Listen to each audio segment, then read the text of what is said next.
Wednesday podcast for Couch Potato Diary. The Super Bowl preview is going to continue looking at the Philadelphia Eagles season. How did they get to this championship game? We will run through some of the stuff we forgot and some of the stuff that just won't leave our brains. Also, we are going to look at the buyers for the NBA trade deadline. Looked at the sellers in the Tuesday pod.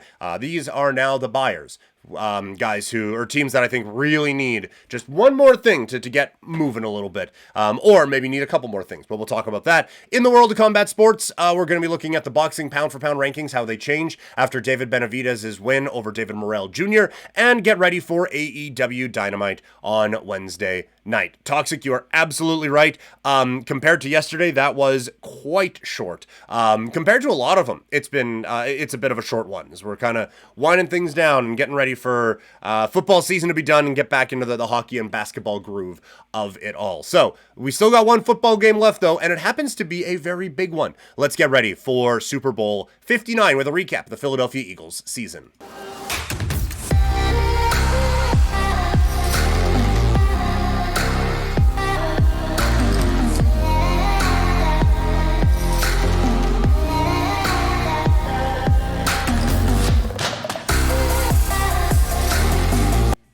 It is Super Bowl 59, the Eagles looking to unseat the two-time defending champion Kansas City Chiefs. But how did they get here? What was the long, winding road to New Orleans like for the Philadelphia Eagles? Always good to just take a step back and, okay, what happened there? How did we get to this point? Well, if we remember, the season actually started a little bit shaky for this team. They beat Green Bay in week 1 on that slippery field out in Brazil. They were able to put up some solid points in that game. It was against the Green Bay Packers defense that we weren't taking seriously, and spoiler alert, would not take seriously for the rest of the year. And then Love gets hurt at the end of the game, preventing what could have been a game-winning drive or something along those lines, right? So it was a win. It was a win against a good team. It was a win with weird conditions, but it still didn't have that real, that you would want from the Philadelphia Eagles in a matchup of the two teams that had some money on to go decently far in the NFC this season. We then go to week 2. All right, they're back here in North America. What do we get from them? It's a loss against the Falcons. And remember, the Falcons looked like dog shit week 1 against the Pittsburgh Steelers, and so you're coming off of that. It's like, what's going on here? What are we doing? Why? How? Also, but why? So a lot of questions, and then it doesn't really get a lot better for them quickly. You have week 3 against the Saints. They win. They controlled a lot of that game, but it ends up just being 15-12. It's like, why can this offense not get clicking in the way that we want it to? Then they get doubled up by the Bucs in week 4. At this point, it's not looking impressive at all. They're 2-2. Hurts has had 2 games under 200 yards passing and 2 above it. And one of the unders was against a very vulnerable team with the Tampa Bay Buccaneers. And so you're just wondering, what is actually going on right now with this football team that is kind of getting in their way. Luckily for them, and I think this was huge for this football team, that bye week came at a perfect time. And if you remember, if you've been tuning into my content since then, A, thank you. B, we were looking at, okay, this might be the time to fire the coach. I thought I was saying in no uncertain terms you have to fire the coach. You have one of the most talented rosters in the NFL. How are you not getting the most out of these guys? The guy is doing the bragging and the trash talking and shit. That's fun when you're winning. But this is now a collapse at the end of last season that ends in a pathetic playoff loss. And now you're 2-2 to start this year. What the hell is going on there? So it felt like it was, it was done. It was over. For Nick Sirianni, get him out of there, get a new voice in, and try to figure this out. The Eagles didn't, so then they have a massive Week 5 game against, sorry, you get choked up thinking about it. They have a massive Week 5 game against the Cleveland Browns, and I remember coming on here and saying, this needs to be an ass-kicking. The Browns are vulnerable. They aren't looking very good. What is happening with this team? The Eagles need to go out there and just beat the brakes off of them. And They won, and it started a run. But at the time, that game didn't look as dominant as I wanted it to either. Again, we said that needed to be an ass kicking. They win 20-16. But then Saquon Barkley gets to face his old team. And I think this was the real turning point of the season for this group. Barkley goes nuts. He goes for 176 yards. It's a 28-3 win, and I think that jump-started things here. I don't know if it was a galvanizing moment to get behind their guy, if that was just a game that everyone kind of had focused on, like, okay, let's just get to New York, let's get Saquon through this game, and let's move forward. I don't know what it was, but that was the turning point of the season for the Philadelphia Eagles. After that, they beat up the Bengals the next week. Bit too close against the Jags, then they crushed the Cowboys, and they beat the Commanders. It's 6 wins in a row, and it is now an 8-2 record. And then Saquon does it again. He goes for 255 yards against the Rams on Sunday Night Football. In all, they win 10 in a row to move to 12-2, and they are looking like a phenomenal football team. Bit of a banana peel that they slip on as they fall to the Washington Commanders. Hurts gets hurt in that game. They lose by 3 after forcing 5 turnovers. But then they respond. It is a couple of dominant wins in the last 2 weeks of the season that gets them into the playoffs. They start the postseason with a 22-10 win over the Green Bay Packers. If you remember back a month ago, we talked about how that still didn't look the way we needed it to. And a lot of explaining away with Hurts and him being banged up and all of that. I think I still had the first part of the season kind of stuck in my head a little bit more than a little bit of that domination in the middle part of the year. I think that's where I kind of faltered with this Eagles team, is that I didn't give that group enough credit for some of the dominant wins that they had and just those close ones. The Jacksonville game that we mentioned in that streak, the early part of the season against the Packers and against the Saints, where they just can't put these teams away. Those were sticking with me. And so when this one, because it finishes 22-10, it was a one possession game in the fourth quarter. When that's happening, I'm like, guys, this is not. It's a problem. I think there's a problem here. And so we go back and we watch the Rams game, and I'm like, yeah, I think the Rams got him. I think the Rams have a chance to put this one away. And maybe they do if conditions are nicer, but the Eagles are able to win a cold weather game, and that gets them to the conference championship. On the other side of the bracket, the Washington Commanders have upset the Detroit Lions, so now the Eagles have a chance to host the conference championship. And host they did. This team comes alive with a dominant 55-23 win over the Commanders. And honestly, it might be the best that this team has looked all season long. And so that is obviously very good news to be playing probably your best football of the season heading into the Super Bowl. Is it still perfect? No. But they look like a heck of a football team, and they are dominating on the defensive side of the ball. There has been some adversity, and so because of that, there's still some question marks.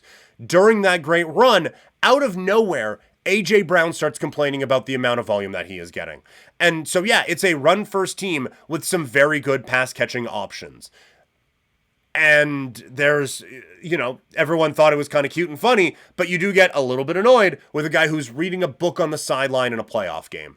And he's coming out while your team is having success, and he's complaining about the amount of touches that he is getting. Like, spare me. So there's a little bit of frustration with that. There is a little bit of what the heck is going on here, but make no mistake about it. This is the most complete team, in the NFL. And if the quarterback on the other side was anyone else, these guys would be probably pretty heavily favored in this Super Bowl game. Instead, though, they're going up against a quarterback who has gotten them all, including these guys, very recently. So we'll see what happens on Sunday. But it has been quite the journey for the Philadelphia Eagles, one where it hasn't felt as dominant as it could at times. It has felt incredibly dominant at others, and now it does feel like it is hitting its stride at just the right time. More NFL and more Super Bowl coverage coming up throughout the week. Coming up on Thursday, we'll be looking at the Kansas City Chiefs season and how they got to this point. But our attention now shifts to basketball. If you're listening in podcast form or watching on YouTube, we are taping this at basically noon Mountain Time on Tuesday, February 4th. So If a giant trade has happened in the last however long, my bad. Sorry about that. But these are the teams that I think need to be making a push at the NBA trade deadline.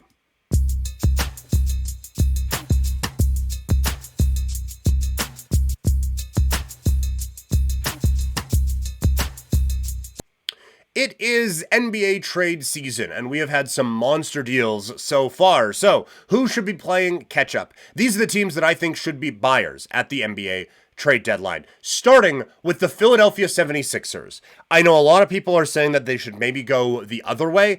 I think you're pot committed at this point. I don't think you're getting any value for Joel Embiid in any kind of a trade.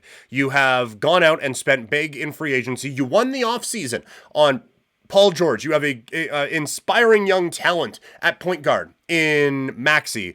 I think that there is a very interesting team here if they can just get it figured out, and if they can just stay healthy long enough to get it figured out. And so at this point, I think it would be a whole lot easier for this team to get 1 and 2 pieces and get a little bit better than it would be for them to trade off a bunch of pieces and fall down in the tanking battle right now. So I think for this team, like, you look at Philadelphia and where they are in the standings. Again, taping this on Tuesday at noon.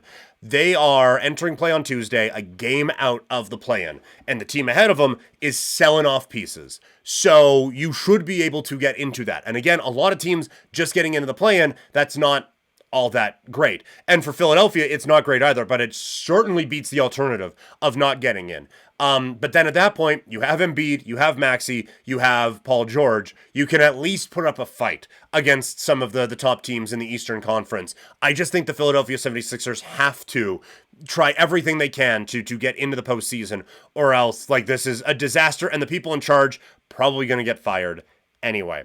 Moving on, the Oklahoma City Thunder. They have an absolutely amazing roster. If they stand pat, they are still probably the favorites to win an NBA championship. They do also have, though, a ton of assets that they can move. And I think they still need just a touch more size on this team if you want to deal with the suddenly huge Dallas Mavericks, or with what I assume will be a bigger LA Lakers, or, Jokic and all of them on the Denver Nuggets. So I think there's a little bit more size that Oklahoma City needs. They are close to a perfect basketball team, but I think they just need a little bit more bulk on that squad. Speaking of the Denver Nuggets, I have them here too. They've put themselves in a tough spot, losing a bunch of free agents in the last little while. Basically since winning that championship. They have major depth issues that need to get figured out, but this isn't just Jokic and whatever. Jokic is obviously Jokic. He's having an unbelievable, fantastic, tremendous, whatever season. But also, Westbrook is playing better than you could have expected. Jamal Murray has found his groove again. And so you have a starting unit, or you have at least a rotation there of players that are of a championship caliber. And so if you can get a couple more pieces to go along with that, all of a sudden you're right back in the mix. But I think just standing pat would basically be waving the white flag if you are the Denver Nuggets. And my last one here, the Golden State Warriors. Steph needs help. That has been obvious. They've been trying to do this 2 timelines thing, and right now, neither is working. You don't have the kids to carry on into the next one, and you don't have the vets to win it now. So you're just in this weird in-between where nothing is really working. Steph, he played at close to an MVP level last year and just couldn't get the help that he needed. This year, it has certainly fallen off a little bit, and no Clay has hurt him as well. And I still think, though, with that help, they can go out and make a bit of a push in the Western Conference that does feel a little bit wide open right now. But you also have 12 teams competing for 10 spots, basically, with San Antonio and Golden State right now on the outside looking in, and teams like Sacramento and whoever on the inside. So I think that there is a lot still that the Golden State Warriors can do. In the chat, Toxic asking, what do you think the Raptors should do? Stay the course? I think that right now you have, I guess, your core, right? With Barnes, Quickly, and RJ Barrett. You have those guys. I I'm not going to say they're untouchable because Luka just got traded, but like Barnes is the one you're building around. Quickly, you wish he would stay healthy long enough that you could see what this is like with him and Scotty. And RJ, I do think has found close to another level with Toronto and could find a little bit more. I think anything beyond those guys and a couple of the young, like you're not trading Grady Dick or something like that, but I think when you're looking at Brown and you're looking at the bigs that the Raptors have and you're looking at Boucher even, guys who don't necessarily fit into a long-term plan, I think those are the ones that should be on the move. So I don't think you're going to get the big seismic moves that the Raptors made a year ago, but I do think that you're going to get probably a couple of moves here in the next little while to just kind of round out a bit of a tank for the Raptors this season. I would be surprised if Brown was on the team by the time the trade deadline comes and goes in a couple of days. So that is the story from the NBA. Moving into the world of basketball, out of the world of basketball, into the world of boxing, as David Benavidez had a big win on Saturday night. So where does that put him in the pound-for-pound rankings? Let's chat about it, shall we?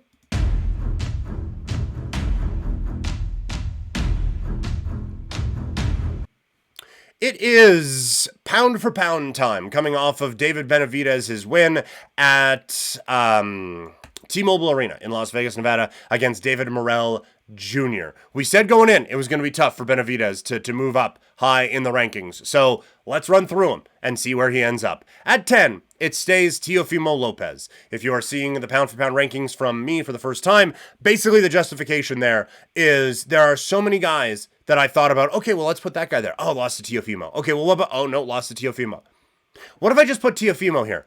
So Lopez gets the spot at number 10. At 9, it is Devin Haney. Again, just too many quality wins to ignore from a very talented boxer. But if you remember, last time we did this, he was a little bit higher. And that is where the change has come. It is David Benavidez moving into that number 8 spot in the pound-for-pound rankings. He moves up 1 spot after a really, really strong win. It sets himself up for, as we talked about before, gigantic things in the future, but for now, he comes in at number 8. At 7, it is Dimitri Bivol. He just lost his last fight, and there was a temptation to move Benavidez up, but no one on Benavidez's resume is as good as Beterbiev, who Bivol just lost to. So I can't really make that move in my head just yet. Now, another loss for Bivol in a couple of weeks here at Riyadh season against Artur Beterbiev. Then all of a sudden, it's moving down the rankings a little bit, and Benavidez keeps moving up and keeps moving up and keeps moving up. Tank Davis comes in at number 6. Again, he probably should be higher, but the top 5 is just so good right now in this sport. And so Tank, with a fight coming up on March 1st, I don't know how much upward mobility there is there, but we'll see what he can do. At 5, he is the face of boxing still. It is Canelo Alvarez. It sounds like a fight with Terrence Crawford could be coming up. That would be quite the step up and an interesting bout for sure for both guys that you're going to hear mentioned here in a little bit. At 4, it's Beterbiev coming off of that win over Bivol. If he can put that one away again, it'll be tough to keep him off of the podium in this pound-for-pound ranking. At 2, it's Alexander Usyk. How can you not? With the wins that he has in the heavyweight division over Tyson Fury and Dubois and stuff like that. How can you deny him right now in this top 2 role? A lot of people are going to have him number 1. I can't really get on you for it, but I have to go with Naoya Inoue at number 1. 4 division champion. 4. Bunch of titles that he has won, undisputed in a couple of weight classes, and he is knocking everyone out, including his most recent opponent. So those are the updated pound-for-pound rankings after David Benavidez's win last weekend over David Morrell Jr. Again, the next time that they could change is coming up in a couple of weeks with Artur Beterbiev taking on Dimitri Bivol in one of the most stacked cards in the history of the sport. But we go from boxing now to the squared circle with the twist, as the AEW is looking to rebound from a bit of a subpar edition of Dynamite last time. Let's figure out how they can do that as we get ready for Wednesday's AEW Dynamite. AEW had a bit of a run going there for a bit, and then it stopped entirely with the last episode of Dynamite. Last week's show was rough. Someone in the YouTube comments, very recently actually, had something to say about this. Let me see if I can pull that up really quick. It probably won't show up here on the video, but I can at least read it. This one from @LJS-89. WWE/CM Punk fan here. Dynamite wasn't that bad. Wasn't great for sure, but wasn't that bad, bro. They book differently than pretty much every other company. You gotta try and watch through the lens of something alternative to what we are used to getting everywhere, getting everywhere else. And so, again, if you have any beef or any comments on anything that I say, leave a comment in the YouTube videos, or get at me on social media at Primetime Klein, or here in the chat if you are watching live on Twitch. I will say, I think it was that bad. And I like I said, I think that there has been something growing here with AEW for a bit. I haven't been as hard on AEW as others have been. I have still been critical, I will say that. And so maybe I need to ease up a little bit, but I understand, like, they book shows differently. That part I get. But I think there still has to be core concepts of storytelling and character motivations and developments and stuff like that. Like, you can throw out awesome match after awesome match after awesome match, and that's fine. I have no problem with that. I think that there is a lot that you can do with that sort of a thing. The problem is they try to do these big stories and they do these big angles, but there's no story behind them. And so there's a lot of they cry wolf on that, right? Or it's just another one and another one and another one. And then it's like, okay, well, why? Like, this is a big thing that's happened. Why do I need to take this seriously? All right, this is a big thing that's happened. Why do I need to take this seriously? That's why you get a little bit frustrated. So yeah, like, if they want to do, this is the super match show and we're doing that, that's fine. Can't have as many DQs as you have. Can't have as much interference as you have. But then you can't do the big angle with, like, this big, I mean, first it's the Young Bucks who are trying to take over control of the company, and then they just kind of don't. And now it's Moxley trying to take over the company. And like I said, I think that there is a world where this, like, Batman Gotham style of villain just coming in and no one is safe, then you can feel pretty good about things. From a storytelling standpoint, I think that's an interesting concept. I just think the way they've gone about it sucks. And now the guy who is coming in to run them off doesn't seem to care about that in the slightest. So that is where my frustration comes with Dynamite right now. But again, like, the big thing here, I think a lot of how I feel about this show can turn very quickly with one good Adam Copeland promo. If he can just come out and instead of saying, I broke my leg and I'm dangerous and if he can come out and say, like, Moxley's trying to steal the soul of AEW away. I came here because I believed in what AEW is and what it can be, and it's not what these guys think, and so this is why I am the one who should be fighting for the soul of AEW. This guy who came in and has had 9 matches here. This is why I need to do it. And I know he can get a little preachy with those sometimes, but I need something to tie the overall motivations of everyone together here with one good promo. And again, I think all it would take would be one good promo. I'm like, you know what? Cool. Makes sense to me, works, roll with it. But I need something along those lines right now. I think you need to spread out Omega and Ospreay throughout the show a little bit. We talked about this on last week's show. They put them in the beginning and then the crowd was dead for the rest of the night. Ospreay is facing a Don Callis family member to be named later. So some intrigue there, but I would imagine we get a Kenny Omega something as well. But those are the two more performers on this show. I think I'm really interested in Timeless Tony Storm and Queen Aminata. I think there's an interesting match there, and interested to see the next progression of the Tony Storm Mariah May feud. I thought the reveal on Collision was phenomenal, and now we need to get that one last little big strong beat going into Australia. And then the last one here, it is Swerve against Ricochet.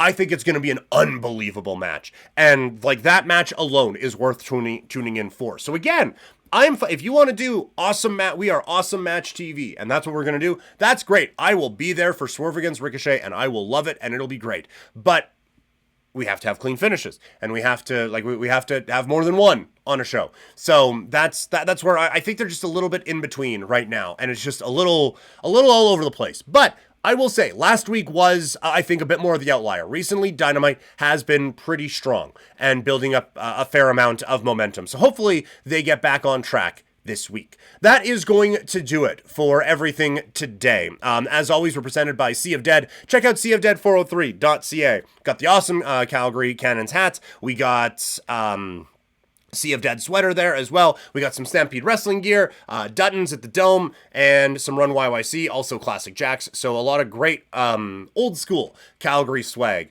over at Sea of Dead, seaofdead403.ca. Use my promo code over at Swift Energy, swiftenergy.gg. Use the code PK Primetime to get that 25% off. They got some drinks to help out with the focus and with the energy. Toxic asking, any video game streams this week? I will say I was hoping to do one today. Not going to now, just a couple other work things are coming up. But video game stream tomorrow, 9 a.m. Mountain Time. We are going to be doing a video game stream. I'm still debating which one I'm going to do, but we're going to be doing a video game stream, and keep it locked on my socials at Primetime Klein on Twitter and Instagram, and Blue Sky with the dot blah blah blah blah blah blah after, and Threads and all of those places. So yes, video game stream incoming, probably, or not probably, definitely tomorrow at 9 a.m. Mountain Time. So thank you guys so much for hanging out today, whether it's in podcast form or YouTube on Wednesday, or watching the stream early here on twitch.tv/primetimepk on Tuesday. Catch you guys for some video games Wednesday morning. Enjoy the pods, enjoy life, and I'll talk to you guys later. I'm out.